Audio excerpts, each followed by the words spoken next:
As empires decline, their ability to justify themselves also declines. And now they're grasping at these arguments that were never entirely true, but now are just indefensible. 40% of the global arms spending is made up of U.S. military spending. The United States has given Israel $250 billion in military aid since its founding. It's not that this isn't without conditions, it's that there's a very specific condition, and that you are buying our weapons with this money that we're giving you.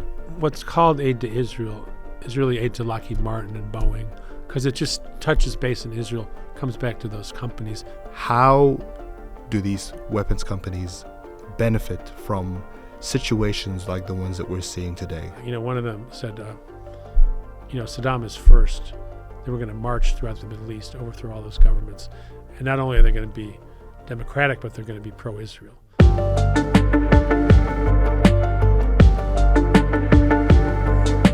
Welcome to the Big Picture Podcast. My name is Mohammed Hassan, and today it's our pleasure to sit down with national security expert and senior fellow at the Quincy Institute for Responsible Statecraft, Bill Hartung. Bill, thank you for joining us today. Oh, well, thanks for having me. So you have spent your life basically documenting the military-industrial complex and how it works, how it impacts the affairs of the world in which we understand them. And a big part of that ends up being what happens in the Middle East and what's happened in the Middle East over the last couple of decades. You wrote a book in 2012 about Lockheed Martin and the military-industrial complex called Prophets of War. And you have also this year been documenting the ways in which the U.S. has been spending money in the Middle East, and in particular, its military support for Israel. You published a report earlier this month with Brown University about the cost of war and the toll, the monetary toll of U.S. military spending.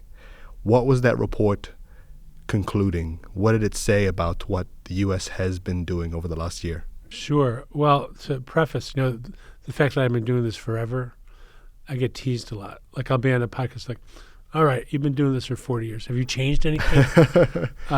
But my feeling is, first of all, you never know when the moment's going to come, and you have to be ready. And if you look at things like the ceasefire movement, Black Lives Matter, all these groups are fighting militarism from different angles. So I think there is a moment that we can capitalize on.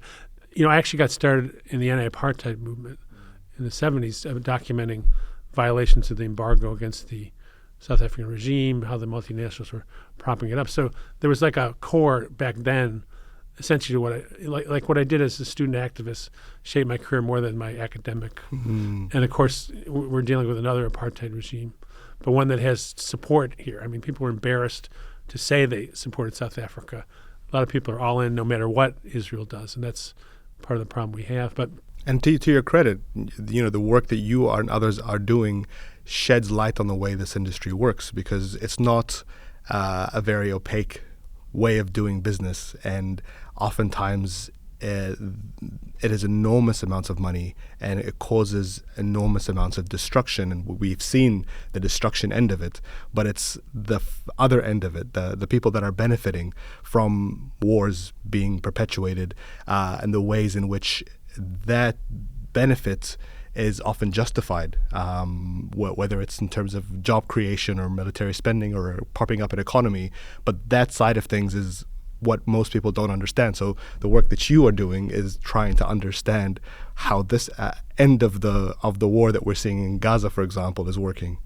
Yeah, I think the thing about the horrors, the crimes in Gaza, the genocide, is that the arms industry really can't hide anymore.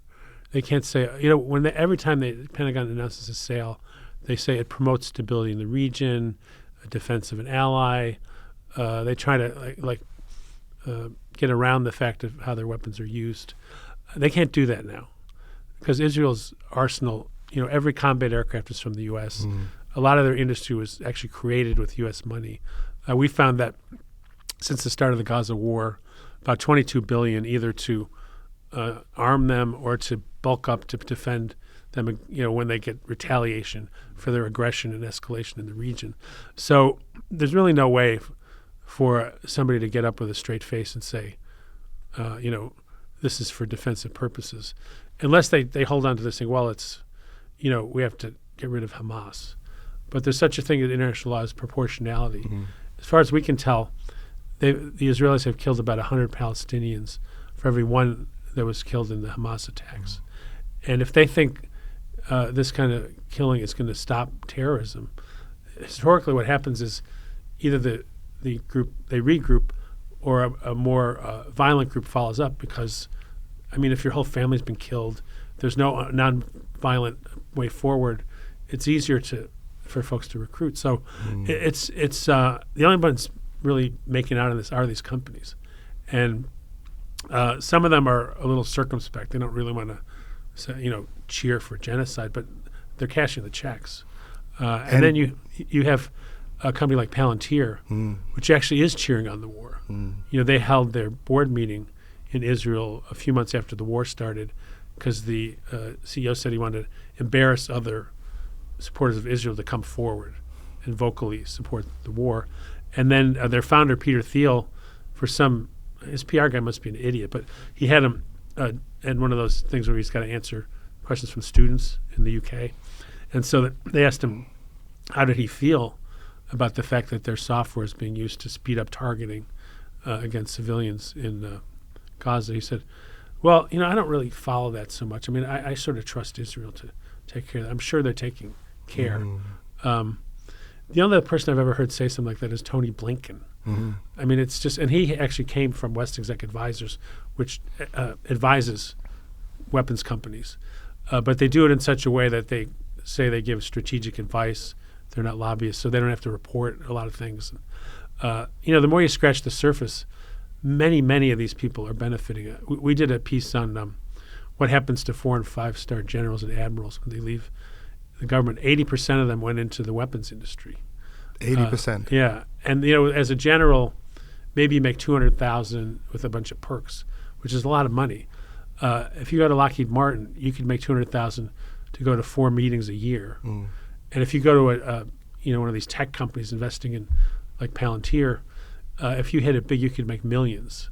So a lot of these folks, while they're in government, they're aware where they want to end up. So they don't want to mess with these firms because this is how they're going to cash in. They're going to work with these folks. And then on the other end of it, once you graduate from some of these firms and make a lot of money and establish yourself, then as you've documented in Prophets of War, there are also avenues to get back into government. Yes, it's like a spin cycle. Like James Mattis, who came in to the Trump administration, came from the Board of General Dynamics. When he left, he went back to the Board of General Dynamics. In between, there was this supposed to be a portable blood test company, Theranos, which had that huge scandal. He met the head of Theranos at a reception or something, and he started advocating for the military to buy this stuff before it had been adequately tested. And he was not held accountable for this. I mean, the CEO was convicted. I think may have done some time.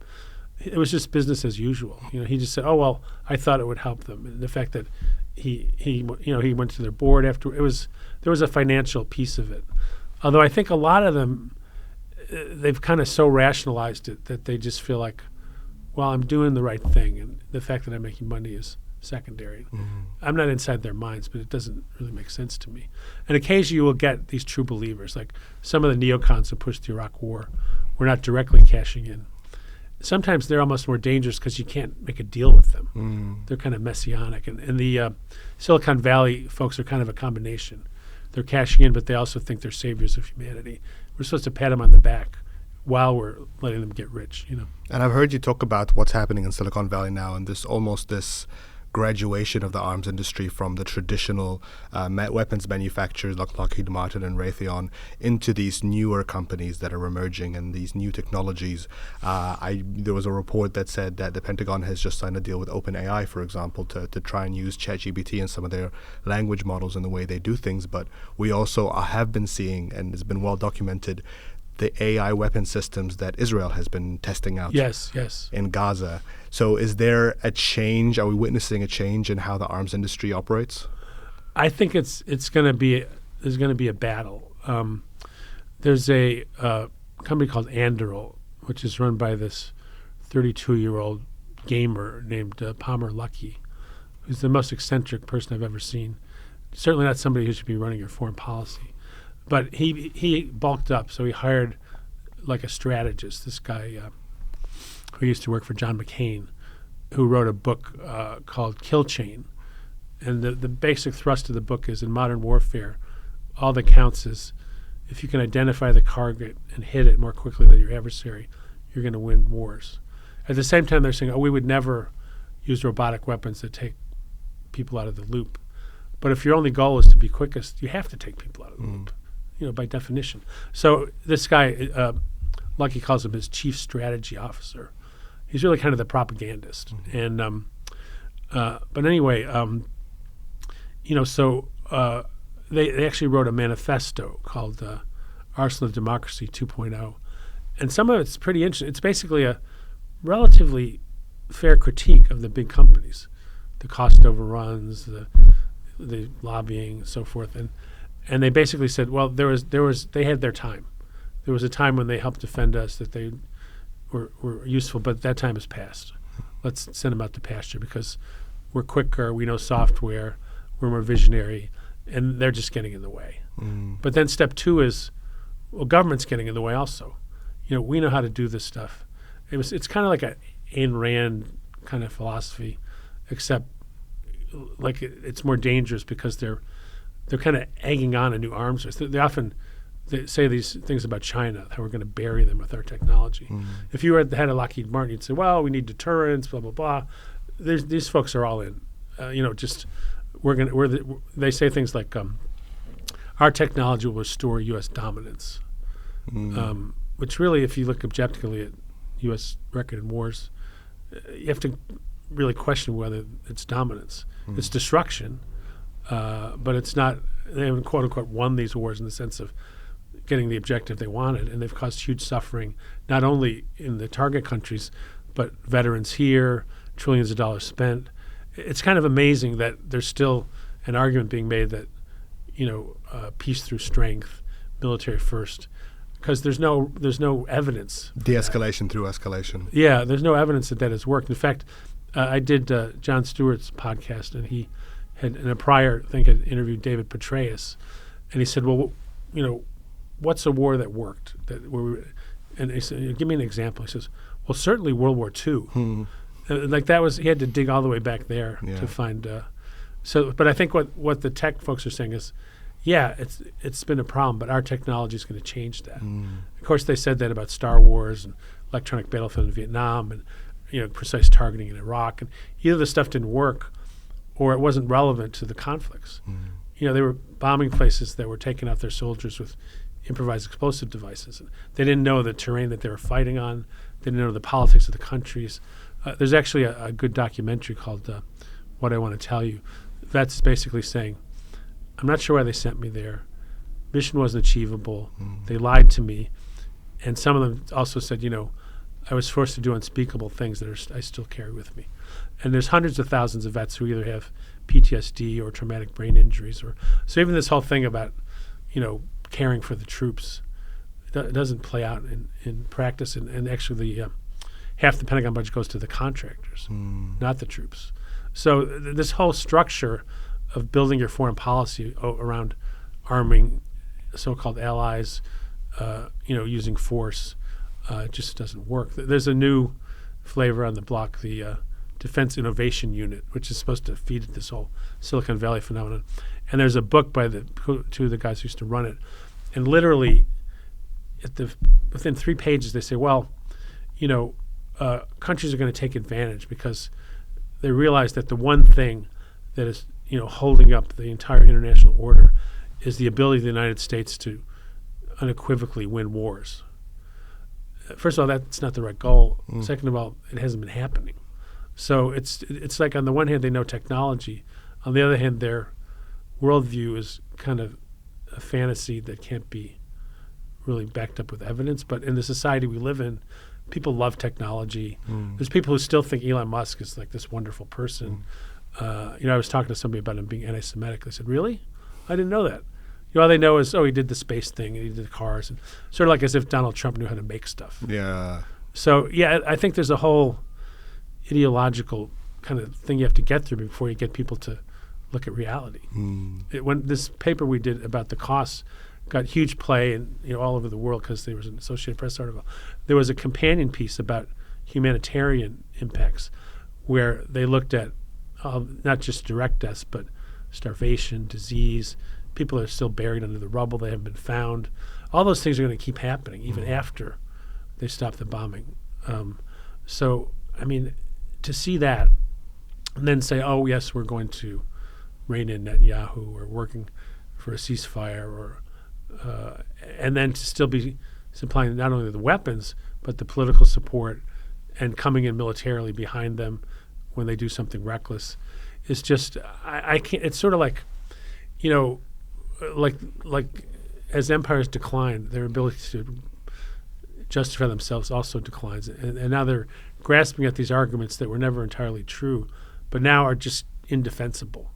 And I think only in a society where people are attached to the idea that we have to be number one, where there's so much and misinformation, could they get away with this? But it's changing. I mean, I think the ceasefire movement is very important because it happened quickly. Students are taking the lead.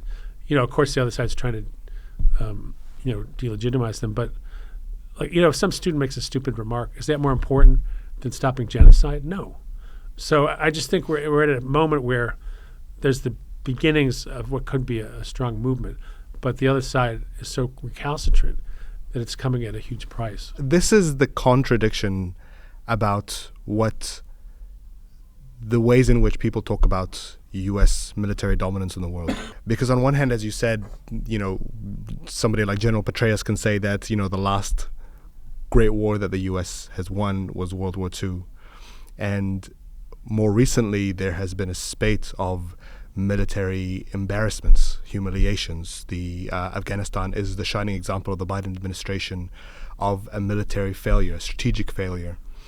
And yet, on the other side, U.S. military spending is the highest that it's ever been. Yes. Last year, it accounted, you said, $1 trillion that the Pentagon spent. 40% of the global arms spending is made up of U.S. military spending, which is an insane number to think about. How does that work? How is it that the U.S. is spending more money on the military more than any time in history, and yet there is this constant anxiety about the U.S. not being dominant enough in the world? I think part of it is American exceptionalism. People like to think they're part of a country that's doing good in the world. And that ideology seems to get in the way of looking at the reality of what's happening. And also, I do think, both in the support for Trump and the support for militarism, there's a little bit of an identity issue.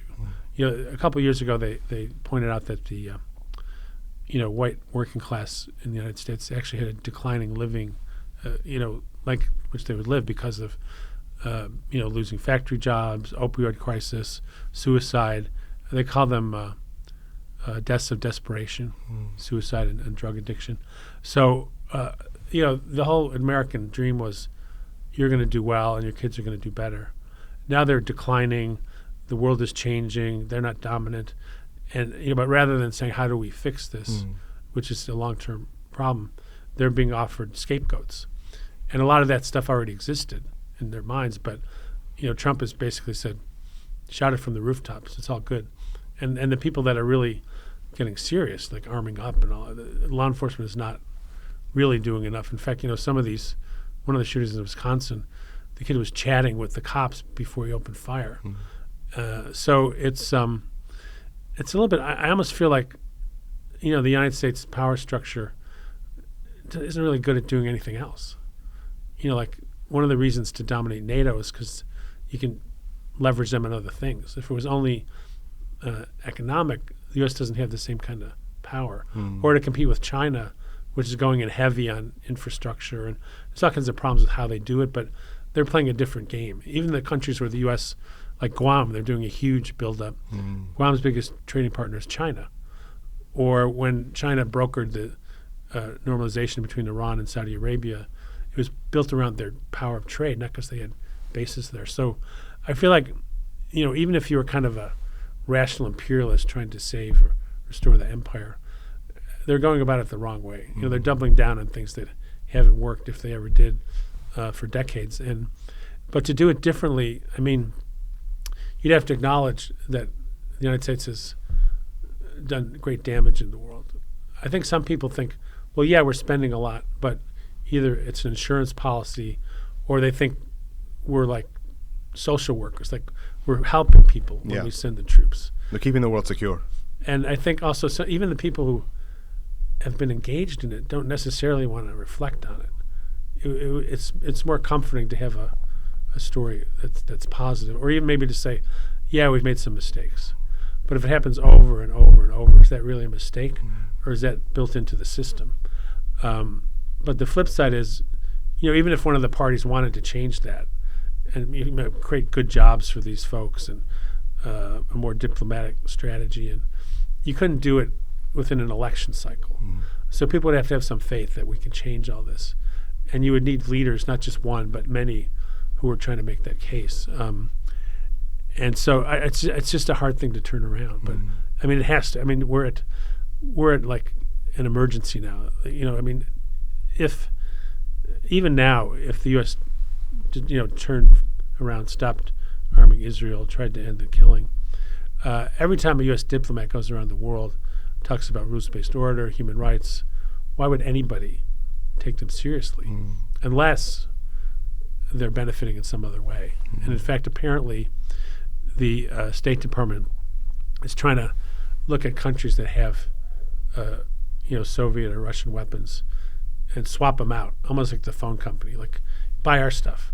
But part of buying it is to make some sort of security arrangement. So it's sort of like they're going over the heads of the people who, of course, oppose all this, trying to cement their relationships with the elites, who will benefit financially and politically from these connections. So it's very hard to go the other way. I think Bernie Sanders has said some really solid things because he looks not just at the weapons but at inequality and how the whole system is put together. But there's not a big enough movement behind him yet to do that. And he's in the Senate. He's done some things, but I think a lot of members think, well, that I don't want to be out there. I mean, that's risky, So yeah, it's just it's a political challenge, and I think, I often say, well, it takes time. I mean, getting rid of slavery, women's suffrage, civil rights, it's a lot of seeds had to be planted. It took a while to sprout, but do we have that kind of time now with climate change, with even just the way these wars are spinning out of control? It's kind of a race against the clock to build power that can change that. Because, by some polls, most Americans don't agree with what we're doing. In fact, Trump gave a speech in Wisconsin recently where he said he was going to drive the warmongers out of government. Well, why would he say that? Because there's some people in his base who are sick of war. I mean, when he came in, nobody thought a Republican would criticize the Iraq War. Yeah. And he beat Jeb Bush with it. He beat Hillary with it. And then he came in and, he was a little more transactional, like I'll bomb here. I'm going to try to do this. I'm going to, but he didn't do anything like what he talked about. But he somehow sensed that there was part of his base that wanted to hear that, which seems to be his only skill. Is really kind of marketing and corruption, reflecting what he hears from people. But this is America; it works. I mean, I know people who said they supported him because he's a good businessman, and by which they meant they used to watch The Apprentice. Not that he was actually. He's a good con man, and he's good at. He's a great marketer, and he's also good at looking for where the divisions are. And the whole thing about Russiagate and then manipulating our politics. They were trying to capitalize on existing divisions that were caused by people like Donald Trump. I mean, voter suppression, the lies, the not accepting elections. How much worse was it going to get because the Russians put something on Facebook? Yeah, it was almost a way of absolving the power structure from their own flaws. Like, this is not working out for you because of them, not because we're not addressing the real problems. So when we talk about the U.S. military arming of the Israeli government, especially over the last year, there's been a lot of criticism that the Biden administration does not have conditions on that military aid. But you point out something in this report that is, I think, very important, that there is one specific condition on this military aid, and that is the money that we're giving you needs to be spent on American weapons companies. it's almost like in-store credit, right? So it's not that this isn't without conditions. It's that there's a very specific condition, and that you are buying our weapons with this money that we're giving you. Well, it's almost the worst of both worlds, because what's called aid to Israel is really aid to Lockheed Martin and Boeing, because it just touches base in Israel, comes back to those companies. Sometimes they have a little fund, that's that money, and they give it to the companies over time. But the little wrinkle is that at some point they said 25% of it Israel could use to build up its own industry, which is one of the reasons they can make drones. They're about 10th in the world as an arms exporter, which for a country that size is quite extraordinary. But what's happening now is there's mergers and licensing agreements between U.S. and Israeli companies, so they're sort of profiting together. And some of the Israeli companies have factories in the U.S., so it's become very intertwined. But my colleague, Stephen Semler, who worked with us in this paper, calculated, with inflation, the United States has given Israel $250 billion in military aid since its founding. So it's kind of safe to say the Israeli military is kind of made with U.S. money and technology. But then they built on that from this 25%. So they can do things that the U.S. might not be able to do, gives a little more freedom of what they build.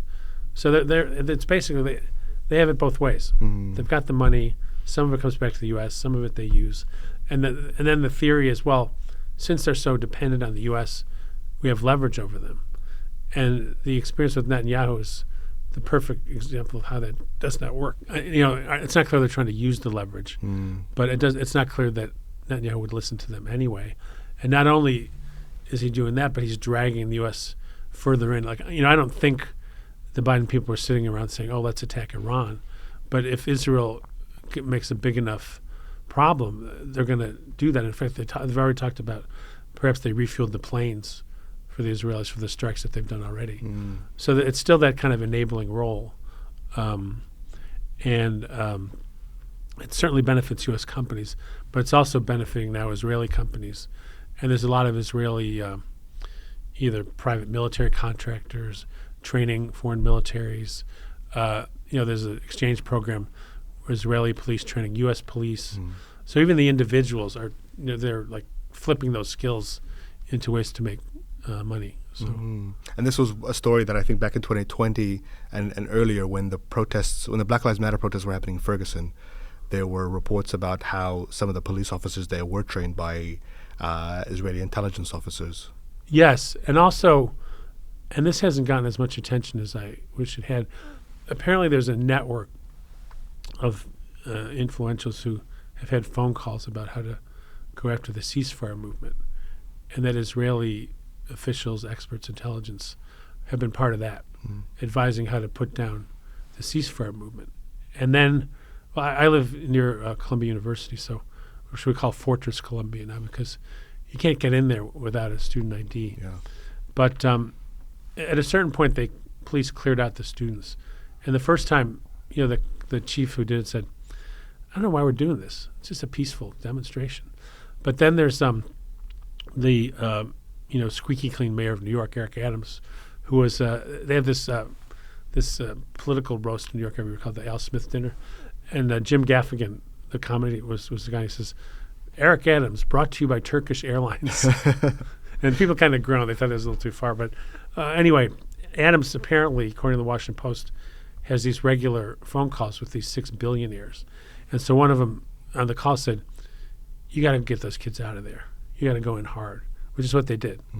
Ends up, it's the guy whose company makes Kind bars, which everybody thinks of as this, hippy-dippy company. So, it's the interesting thing to me is that, those folks, those billionaires with those ideological commitments, sometimes give more political money than even the contractors. So it's it's a two-front kind of challenge. And the universities have, put themselves to shame. I mean, they have all this rhetoric about, they're incubators of democracy. If you just put on a piece of paper, here's what Saudi Arabia does, here's what Columbia University does about free speech and such, they'd be almost indistinguishable.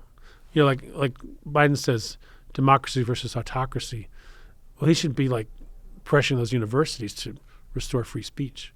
But instead, they're trying to demonize the students.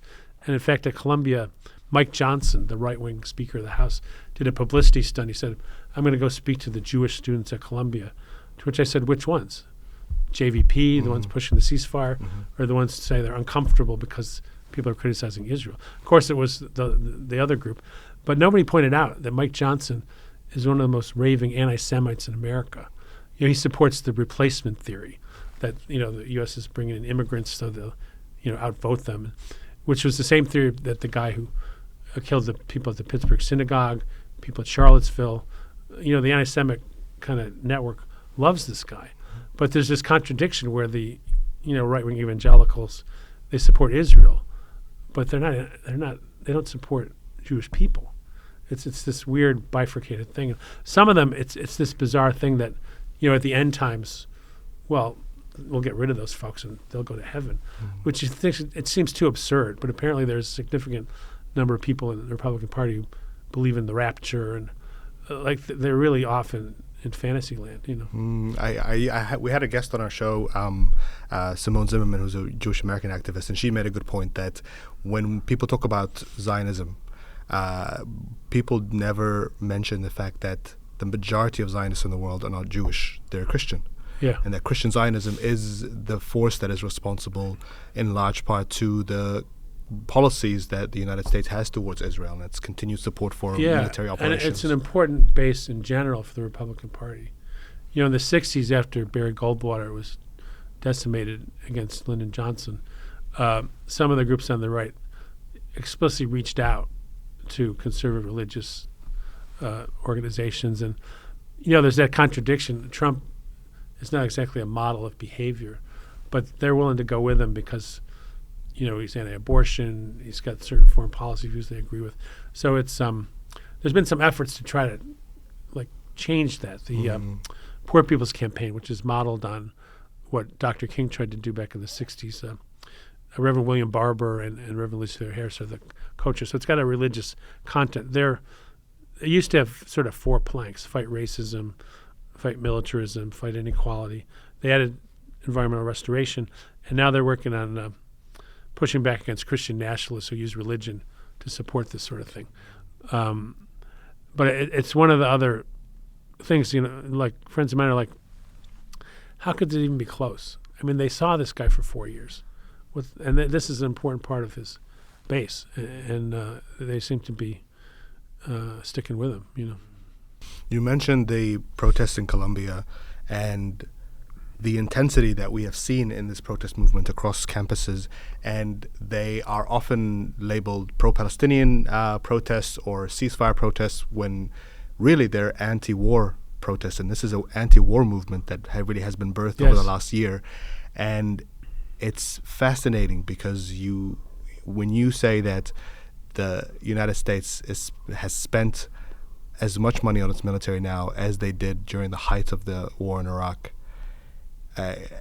during what is effectively peacetime for the United States. They are funding this war in the in the Middle East, but they are not at war. Right. And yet, so much of the rhetoric, so much of the way the government is positioning itself feels like the U.S. is at war. Do you think ideologically the U.S. is at war right now in the Middle East? In the Middle East, and also against their own people. I mean, they're trying to demonize critics. I was at I live not too far from the Schomburg Center for Black Culture, and they're doing a series on the centennial of the birth of James Baldwin. And they had a panel about public intellectuals. There was a Palestinian woman and 2 African-American professors. And the woman from Palestine said, well, people are treated differently depending where they fit in the system. So, when I speak out, I get death threats. The professors, they threaten their jobs. I'm like this white guy living in New York. I'm almost protected. So when I say this stuff, they call me names. They say, well, you're pro-Putin, you're pro-Hamas. But so far, I haven't suffered the consequences that they have, although things are shifting. That could change at some point. But to me, my feeling is, Baldwin also said, if, a system of oppression obviously targets, the people who are trying to be held back, but it also deforms and dehumanizes the people who are benefiting from that and don't do anything about it. And I think that's the moment we're at. People who are in that position have to do something. And different people will take different levels of risk, obviously. But everybody has to be doing something. And partly in order to do that, you have to feel like we can make a difference. But also I have to think it's just, well, you're standing up for humanity. We don't know how these things are going to turn out. But the idea that you can just step back and ignore it is the fantasy. I think a lot of people, well, I don't want to watch the news, I don't want to think about this. At some level, they know this is happening. They know the wars are proceeding. They know there's all these terrible things. And if you're not even trying to turn it around, you can't just live your life and forget about it. We have a colleague, Anel Sheline, who resigned from state over Gaza. And she was going to sort of go quietly and just, take her away. But many of her colleagues said, oh, we wish we could do this, but we have mortgages. Please speak out. And when they asked her why she was doing it, she said, well, 20 years from now, when my daughter's grown up, I want to be able to tell her I took a stand. And that's a really powerful thing for somebody to be able to say. And as you said, it's a sacrifice that people make. Because she may have a hard time getting a job in government. Yeah. On the other hand, if this is what government's going to be doing, why would you want to be there? Because in my career, people often say, well, you don't understand, Bill. You haven't been on the inside and, the pressures, the whatever. Well, if this is the result of that, I don't want to be inside. I don't want to compromise to that. I don't want to only call for things that can happen tomorrow. There has to be a vision of what we want, especially if you want to build a movement. I mean, you can't just say, hey, help us with this, vote on the subcommittee where we're going to take a couple $1 million out of this thing that's going to build anyway. Nobody's going to have a banner that says that. But if you're saying, we're going to try to go after racism, poverty, we're going to build a different society, even if that is not in your lifetime, that's something that you can get behind. And then you're willing to take risks. And then as well, I think educating people about people who have done that in the past. Because the regular media and the government never admit when they change that it was because of public pressure. It's because they had a revelation, they're good folks. I mean, Reagan, went from, the bombing starts in 5 minutes, they're an evil empire, to we should never fight a nuclear war and negotiate with Gorbachev. That wasn't because, Nancy's astrologer told them to do it.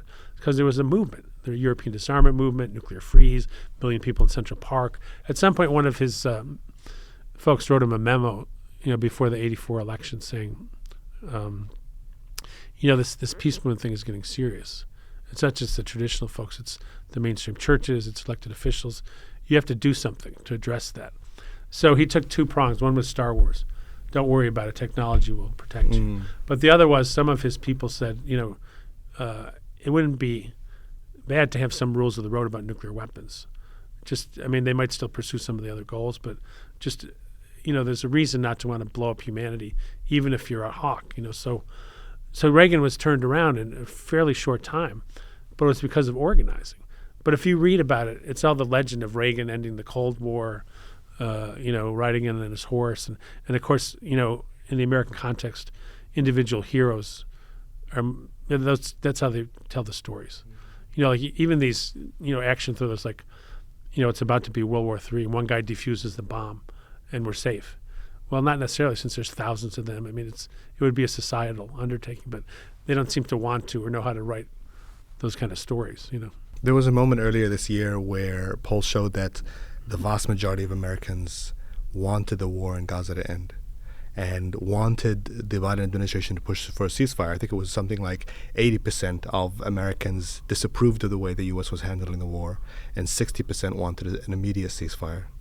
Why do you think, we are almost at the end of the year now. It's been 1 year since October 7th. Why has the government not responded to that kind of public pressure? Well, I think one of the underlying things is, American democracy is deeply flawed. But when it comes to foreign policy, it's almost like there isn't a democracy. Sometimes you can make a difference, but you may have to organize for 5-10 years or more.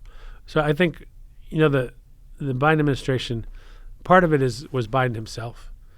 He's been like all in Israel for his entire life. I think there's this notion that there's a political cost to criticizing Israel. Many even relatively progressive think tanks don't talk about Israel because they don't want to be attacked. There's a lot of money behind it.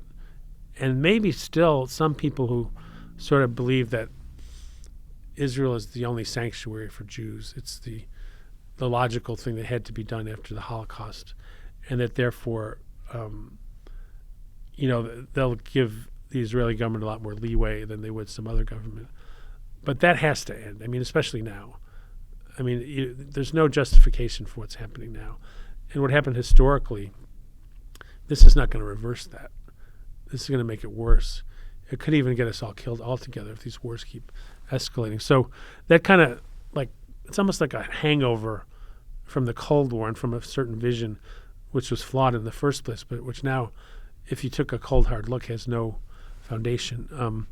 I also wonder, and this is not talked about a lot, but people who understand that our country has done damage in the world, are they afraid if we step back from this sort of tough guy thing, are we going to pay a price? Are people going to want revenge? So a lot of people are stuck there, and then a lot of other people they know it's wrong, but they have no idea how to get this government to change, because on so many other issues, it's been just as difficult. And so, I think people have to be reminded that they can make a difference. Not that it's easy, but I worked with this group called Action Corps, relatively small, solid bunch of organizers. And when Eliot Engel was head of foreign affairs in the House, he was all in with the Saudis and was chatting with the Gulf Arab states and so forth, and was sitting on his hands while Saudi was using our weapons to kill people in Yemen. So they had a demo at his district office in a little brick house in the Bronx with don't support genocide. And they're smartly, in a way, his staff tried to sort of co-opt it and come in and talk to us. And they talked. And they managed to recruit, the activists, a few constituents, literally like off the street. Do you want to go talk to Rep. Engel? And they actually turned him around to the point where he voted against sales to Saudi Arabia because he had a primary opponent. It wasn't the year he lost to Bowman, but it was the first time he had an opponent in many years. And there was some store owners from the Yemeni diaspora in his district, and they were getting people to put pressure and also trying to build relationships. I went to a party they did where they invited another member from up there, Gino Espat, and one of the store owners, his kid gave him a drawing about how he felt about the war. So they worked kind of that personal angle, but also because so few people participate in the system, sometimes a relatively small number can turn somebody around. But certainly the other factor was that there was some political fear in Engel that if he didn't take a different stance on this, he would lose his job. And he actually was the keynote speaker at the Action Corps dinner that year. He said, "I'm with you 100%. So sometimes people don't realize, even though there's a lot of money on the other side, we might have a little more power than we think. We can't put all our eggs in that basket, government doing what they're supposed to, but it could be one component. I think the other is you have to change people's consciousness, which is a longer-term thing.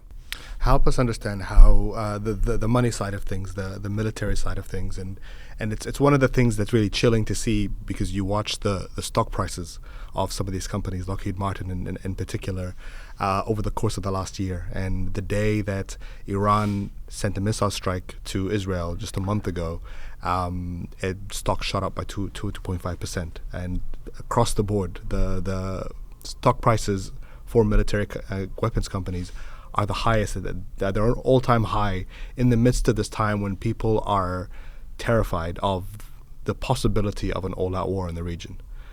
How do these weapons companies benefit from situations like the ones that we're seeing today? How essentially do they make money from war? Well, it's interesting because in the case of Israel and Gaza, unlike some other places, they don't have to lobby that hard. There's already a whole lobby pushing for that. So they can kind of collect the money and not be too vocal about it. But the thing about shifting from sending troops to sending arms is most of that money goes to them. If you're invading a country, you got to pay troops, there's other stuff. This is like pure money for them. And, Wall Street kind of thrives on crisis. They're like, oh, well, if this goes on, these folks are going to make a lot of money. And on the investor calls, which not everybody listens to, often the executives will say, well, there's going to be continuing turbulence in the region, and that will certainly create a market for our products. But around Yemen and also Ukraine, the head of Raytheon went a little further. It's like, we're helping Ukraine defend itself. We don't apologize for that, and we're a profit-making company, so of course we'll benefit. But the thing they didn't talk about, which Senator Warren has pointed out, all this money they're getting from the Pentagon, a lot of it they're turning around, buying their own stock to jack up the prices. And then they're saying we don't have any money to invest, but they're investing in lining their pockets, not building weapons. So, and that might have its own problems, but they're misrepresenting. It's like, oh, we're these poor little companies. You're asking us to do all this stuff we can't do. And they even, there was this question of can they produce enough artillery shells and other things to supply all these wars. And the companies were reluctant. They said, well, unless you pay for building the factory, you guarantee us 5 years of market, then we'll do it. So it's really pretty much about looking out for their financial interests. But sometimes that does mean trying to change the debate. So they'll fund, aggressive think tanks, which push for policies that lead to war and more Pentagon spending. But it's sort of like political money laundering. Like if the head of Lockheed Martin gave a speech saying, yeah, let's go to war, we'll make money, that wouldn't look good. But if somebody who's put forward as an objective expert says, well, the China menace, blah, blah, blah, it's different. And actually today, my colleague Nick Cleveland-Stout came out with an article where he looked at experts who testified to Congress, to foreign affairs, relevant foreign policy issues. 80% of them worked at think tanks that got money either from Pentagon contractors, the Pentagon, or foreign governments. And you're supposed to report this, but there's a little loophole. You can say, well, these are my personal views, which is what they do. So you've got this thing packed with people who have total conflicts of interest. The example that I found most painful was there was a commission on the U.S. strategic posture. What should our nuclear buildup be? And the majority of the members had ties to the nuclear weapons industry. The co-chair, John Kyle, was probably the most anti-arms control of any person who ever served in the U.S. Senate. Then he went to lobby for Northrop Grumman, which makes the nuclear bomber and the new intercontinental ballistic missile. Then he came forward with these proposals as if he was just this, objective observer on the scene. And then the members of the committee, it was shameful. I mean, here, this is about, how do you defend against a nuclear war? What should your arsenal be? You would think they would ask questions about that. The majority of them gave little speeches about which weapon was built in their state. Mark Kelly was like, well, we've got this missile, and it's the only one that can intercept hypersonic missiles. And a woman from Nevada says, well, you got to bulk up the Nevada test site. And they've changed the name to Nevada National Security. No, it's the test site. We like saying that. And then the guy from Alabama is like, well, we make everything. You're spending all this money on climate. And he made up some figure about trillions being spent on climate versus, what they do in Alabama. Finally, Senator Warren said, well, what's this going to cost? And Kyle and the co-chair said, oh, we didn't calculate that. It's too important, So, here's Congress is supposed to be riding herd on these folks, and they're completely compromised. And it was shameful. I mean, how could you possibly, on an issue that important, only talk about pork barrel politics? It's a grounding for political survival. But I mean, if that's what you have to do to survive politically, when the world is at risk, you got to rethink that. Either you take that position and you stay in, or you don't, or you go do something that's going to change it. And maybe being in the Senate is not that thing. In your book, Prophets of War, you kind of zero in on the lead up to the invasion of Iraq and some of the lobbyists and the think tanks that were involved in that one particular project for the New American Century, which involved people like Dick Cheney, Donald Rumsfeld, Paul Wolfowitz, who ended up, of course, shaping and crafting the policy to invade Iraq. There was an influx of neoconservatives at that time, but there was also an influx of people that came from the weapons and the energy sector. How did people like that, how did these think tanks shape the way that, the relationship between the U.S. government and the military-industrial complex? Well, I think part of the roots came at the end of the Cold War, because the notion is, your major adversary has just collapsed. And Colin Powell gave this famous quote, which I'm kind of paraphrasing, but basically said, I don't know what to do. I'm running out of enemies here. I got Cuba, I got North Korea. What am I going to do? And my colleague and mentor, Michael Clare, wrote a book at that time called Rogue States and Nuclear Outlaws, which was about finding the new enemy. So they said, well, okay, we don't have the Soviet Union, but we have these regional people like the North Koreans, the Iranians, the Iraqis. They're the new threat, and we need to address that. And then there was like a guidance. Okay, the Cold War's over. We don't have that adversary. And so one argument was, well, maybe we have a peace dividend. But Wolfowitz and company said, oh, no, this is a perfect moment for us to put the pedal to the metal and shape the world in our image, because we're the most powerful country ever, And this is in 1997 when this was think tank. well in advance this of is the war. before the September 11 attacks, before the invasion of Afghanistan. And then the project on the New American Century, and it's the New American Century. Like, this is ours. First of all, they supported the Iraq Liberation Act to overthrow Saddam in '98 under Clinton. But they also had a paper that said, in order to get America to really take the kind of steps we're talking about, they have to be shaken up. It would almost take like a Pearl Harbor-like attack. And so, there's all these conspiracy theories. Did they gin up 9/11? Of course they didn't. But that was the moment they were looking for. Moment of fear, moment of vulnerability. And then that's when they ran with the anti-Iraq stuff. And, when people, said, well, there's not really a connection here. Some of them didn't care. I mean, Tom Friedman went on PBS and said, well, we got to show the world that we can bust up stuff. And, so what if it's not the right place? And then, of course, Cheney had this whole group around that kind of tried to manufacture connections and actually would go browbeat the CIA and the others if they didn't agree with their assessments.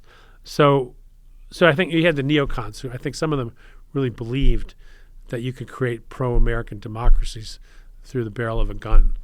One of them said, Saddam is first. Then we're going to march throughout the Middle East, overthrow all those governments. And not only are they going to be democratic, but they're going to be pro-Israel. Because there was also a strong kind of neocon pro-Israel element. Then there was the oil question. And some of them said, oh, yeah, that's what it's about. But it wasn't so much for the U.S., which has adequate supplies. It was partly because Europe is dependent. And if you could guarantee them access, it'd be better for the alliance. But at the end of the day, U.S. companies didn't do any better than anybody else in terms of the contracts that came out. But it was really about oil as a strategic asset, and what if Saddam Hussein had more oil to build up his military. And when I wrote my first book, it was about U.S. arms trade policy, and very little interest. And then in '91, when they started bombing Baghdad, the editor literally called me and said, your proposal looks really fresh. Did you redo it or something? Because I had a chapter about who armed Saddam, and it was pretty much every country in the world. And of course, the U.S. was viewing them as kind of take Iran down a peg during the Iran-Iraq War. And Rumsfeld did this famous handshake with Hussein because they, he was more secular. They could do business with him. They turned a blind eye when he was using chemical weapons against the Iranians. And even when he went into Kuwait, our ambassador, at least by one report, said, well, that's your business. So then, then they pushed back, and they really, I don't really like this kind of analogy, but they helped create the problem that they then were going to turn around and try to solve. And of course, it was all going to be by force. And in the short term, it looked like, oh, wow, they drove them out of Kuwait. Other people paid for it. America is back. It was like they had this thing called the Vietnam syndrome, where people seeing the disaster in Vietnam did not want to support intervention. And so all the establishment said, oh, okay, this will put that in history. And it shows that we know what we're doing. But Andrew Bacevich, who has been affiliated with us, wrote a book about the sort of the greater Middle East wars. And the war didn't end. It became sanctions, which in some accounts may have killed as many people as bombing. And so it was just the spark for this long war that's still going on. And the people who advocated for it the most, the John Boltons of the world, not only are not being held accountable, they're being put forward as people we should listen to. There was literally a day where John Bolton had op-eds in the Washington Post and the New York Times on the same day, pushing the same tired arguments that had already been proven wrong. So it's tough. I mean, and the people who were right, how great are you going to feel that you were right? You were right that something terrible happened. But people, they want to sort out like what was behind the U.S. going into Iraq. I think it was kind of a toxic brew.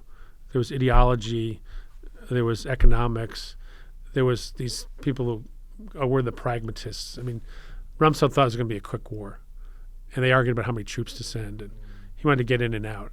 But then they cooked this ridiculous reconstruction plan, which they populated with.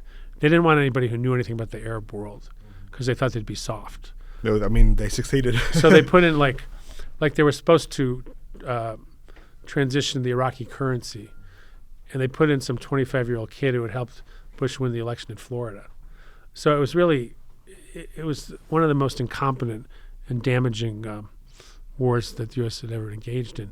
And if anything, I think George W. Bush gets a little bit of a pass because he's not Trump. He wasn't as hateful on immigration stuff. And now, and I can't even, my mind is blown, but he's a big supporter of veterans, which it's fine, he should be. But he also helped create those veterans through his policies. Yeah. Well, now Dick Cheney and his wife are campaigning for Kamala Harris against Trump. If you believe in counting the votes, all is forgiven, Or when Henry Kissinger passed, there was a lot about his ability to play the strategic chessboard and great powers against him. And neocons actually hated him because he wanted to talk to countries. But then everything else that happened, the coup in Chile, backing the Indonesian government, selling out the Kurds, was as if it never happened. And it's because the grand strategy of many in Washington is only about the great powers, and then the rest of the world is instrumental to that. And I don't think that's really entirely been solved. It's more through an economic lens now, but it's very hard for a country to take an independent course economically in a world of the International Monetary Fund, unfair trade deals, and the temptation to, if you fought for like decades to liberate your country, and you've got all these problems, they haven't, have the people to do the right things. In South Africa, they had to cut a deal not to take the property from the whites to have a peaceful transition. So you're coming in, you've got all these huge problems, and some of them just get bought off. It's like, well, I've sacrificed, it's time for me. And then you lose that link with the people that you would need to build a better society that would show that there's a better way. So it's very challenging, but I think we can do it, but there's no guarantees we can do it. I don't think people like that. Even when I was on Stewart's show, we were heavily critiquing the U.S. and they have a little confab with the producers at the end. He says, "I don't think Bill thinks we can change this." So I sent him a note, and I said, just because I didn't do happy talk about that it's slam dunk doesn't mean I don't think we can change it. But you have to accept uncertainty, which is another thing many people don't like. They like to sort of know the ending, like when you're watching a mystery. And so it's like we have to mature as a nation. And it's not easy to do, but it has to happen. Bill Hartung, it's been an absolute pleasure, and really appreciate you, and we hope we can speak to you again soon. Well, yeah, and I think these kind of conversations, the more people that hear them, the better.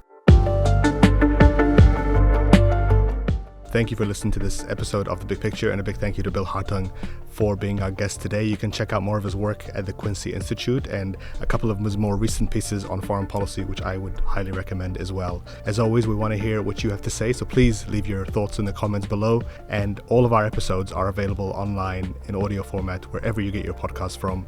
And until next time, salam.